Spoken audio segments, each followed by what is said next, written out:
An exponential function in the form f of x equals a times b to the x has a growth factor of 1.56 and crosses the y-axis at 0.85.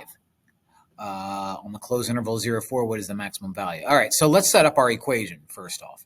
We have something in the form a times b to the x. This is going to be your initial value at the very beginning of everything. In other words, the beginning of everything happens when x is 0. So y equals 0.85, a positive number. The growth factor is 1.56, so that's going to be my b, 1.56 to the x. So what I have is I have something in the form of exponential growth. Now it wants me to, on a closed interval 0, 4, find the maximum value of f. Well, this is going to make sense that if I have 0 to 4, 4 is going to be my maximum. So what I have to do is I just have to throw that in my calculator, plug in 4, and see what value I get.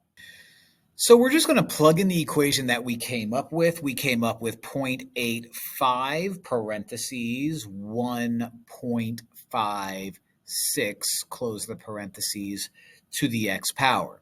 Now we care about what happens between the intervals 0 and 4. So when I hit graph, that's exponential.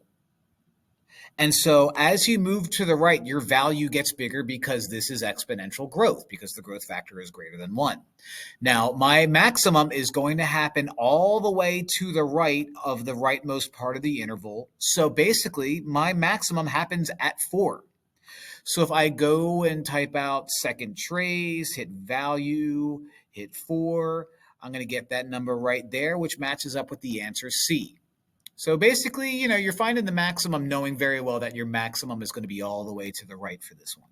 And when I did that, I get 5.034, so the answer is C.